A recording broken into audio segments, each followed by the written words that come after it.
GPB Uung Polosolong Aran, Pospelkes Sinar Kasih Berini dan Pospelkes Imalang Kemuat merupakan gereja yang tidak terpisahkan dari Kecamatan Bahulu, Kalimantan Utara. Untuk dapat menuju kedua Pospelkes ini ada dua transportasi, yaitu transportasi udara dan yang kedua adalah transportasi sungai. Transportasi yang pertama adalah transportasi udara, yang dimana kita akan menggunakan pesawat kecil yaitu pesawat Susi Air maupun Smart Air. Pertama kali kita harus menuju kota Malinau, kemudian berangkat dari Malinau menuju Alango, desa Kecamatan Bahulu, yang dimana menempuh waktu perjalanan 30 menit. Nah, untuk mendapatkan tiket ini agak sulit karena kita harus menunggu antrian selama 1 bulan atau lebih dari 2 bulan. Kemudian kita masuk dalam transportasi kedua, transportasi sungai, yaitu longboat. Longboat ini sangat disarankan untuk dapat menuju GPB Uung Polosolong Aran, Pospelkes Sinar Kasih Berini dan Pospelkes Immanuel Longkemuat, yang dimana tersedia 2 kali seminggu dalam 1 bulan. Pertama kali kita harus juga menuju ke kota Tanjung Selor yaitu Bulungan dan menempuh waktu perjalanan 3 hari 2 malam. Lama karena kita akan berhadapan dengan jiram besar atau arus sungai yang besar, yang dimana pertama kali kita akan menemukan jiram Telasau. Inilah penampakan jiram Telasau. Untuk dapat melalui jiram ini kita harus turun kembali menempuh perjalanan jalan kaki di hutan yang memang terbilang terjal. Apalagi kalau misalkan musim hujan, hutan ini agak licin dan sulit untuk dilewati, yang dimana kita harus berjalan kaki selama 1 km lamanya. Nah, ini bagaimana di sini saya memvideokan perjalanan kaki ya, jalan kaki di pinggir sungai. Saat berjalan kaki kita akan membawa beberapa barang, yaitu barang penumpang untuk meringankan beban dari longboat agar longboat dapat naik atau melawan arus dari jiram Telasau. Nah, pada saat ini nantinya kalau misalkan banjir atau sungainya besar, kita juga akan berjalan kaki, namun perjalanannya lebih sulit karena akan berada di pinggir sungai. Nah, di situ nantinya para penumpang akan ikut bekerja sama untuk membantu memindahkan barang-barang.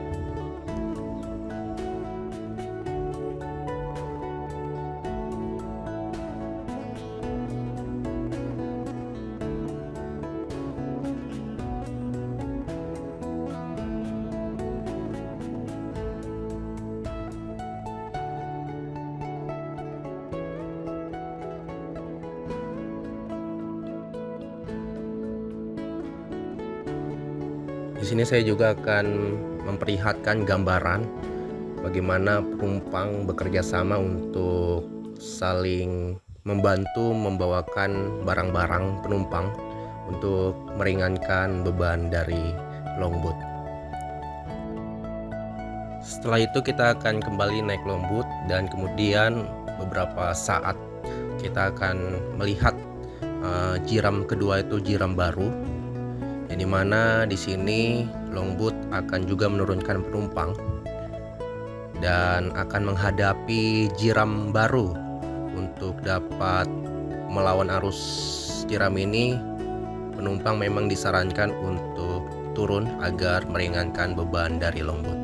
Nah, di sini kita akan melihat bagaimana susahnya atau sulitnya untuk melawan arus dari jiram baru ini.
sini kita melihat video bagaimana Lombut sulit untuk melewati arus Jeram Baru. Namun setelah berhasil, kita akan kembali menaiki Lombut dan menuju ke desa pertama, yaitu Desa Longaran. Namun kalau misalkan Lombut masih kesulitan atau waktunya tidak tepat, kita akan kembali menginap di pinggiran sungai selama 1 malam. Atau bisa jadi kita juga akan menginap untuk menuju ke Kecamatan Bahulu selama 2 malam, entah itu di pinggiran sungai ataupun di desa yang terdekat dari Kecamatan Bahulu. Ini gambaran bagaimana suasana penginapan di pinggir sungai. Setelah itu kita akan menuju ke desa yang terdekat dari Kecamatan Bahulu, yaitu Desa Peliran, dimana kalau misalkan musim hujan atau keadaan banjir, biasanya menggunakan Lombut untuk menuju Kecamatan Bahulu. Namun kalau misalkan musim kemarau, biasanya kita menggunakan Ketinting untuk dapat menuju ke Desa Bahulu, yaitu Desa Longalango. Nah, di sini menempuh perjalanan selama waktu kurang lebih sekitar 8 jam perjalanan, dan kita akan melihat bagaimana keindahan alam sekaligus arus sungai yang begitu deras ya, dari atas menuju ke bawah. Di sini kita akan menghadapi itu semua.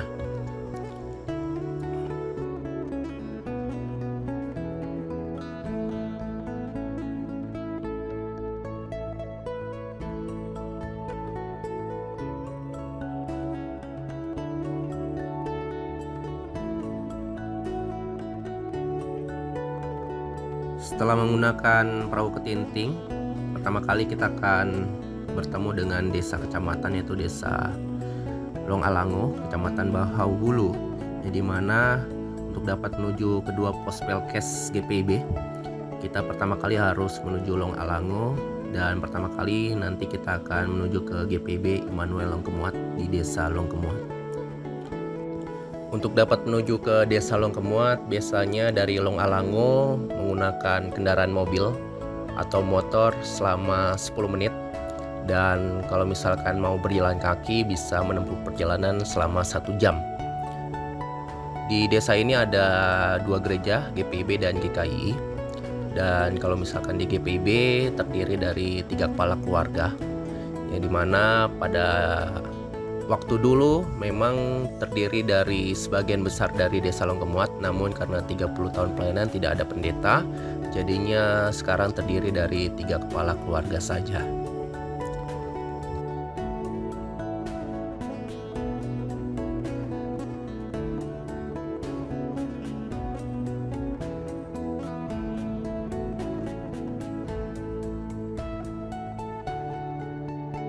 Setelah sampai Desa Longkemuat, kita akan kembali berjalan kaki menuju ke gereja, atau lebih tepatnya di pos Pelkes Immanuel Longkemuat. Nah, di sini bagaimana saya memvideokan berjalan kaki di sekitaran desa dan menuju ke gereja pos Pelkes Immanuel Longkemuat. Nah, di gereja ini kita akan melihat bagaimana kondisi atau bangunan yang memang dari dulu sudah berdiri ya sampai sekarang, dan memang kondisinya agak cukup memprihatinkan karena jarang untuk dilakukan ibadah di gereja ini.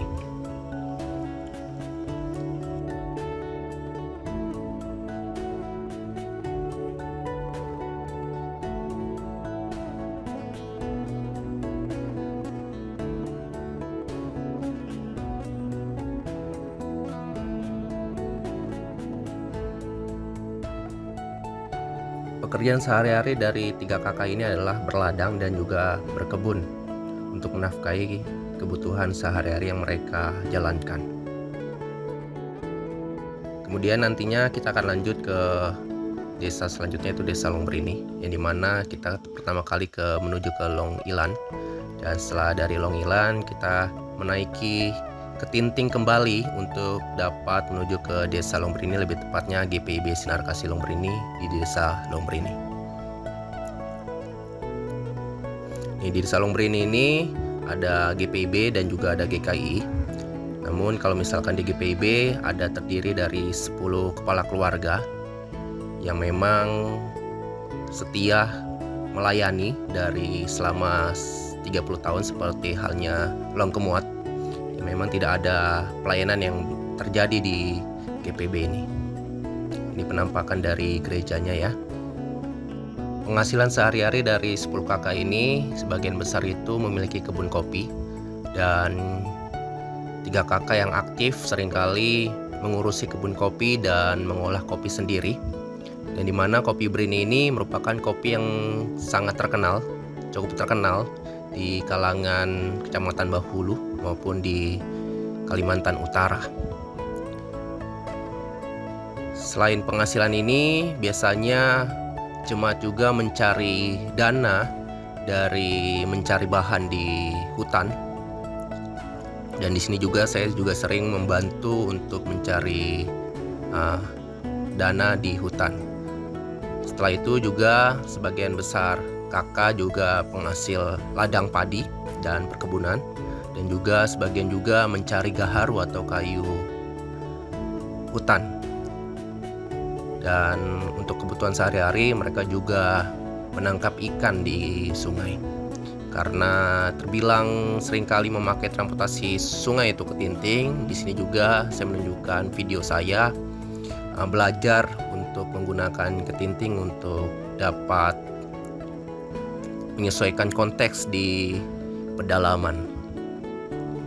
Itu saja video dari Pospelkes Sinar Kasih Longbrini dan Pospelkes Immanuel Longkemuat.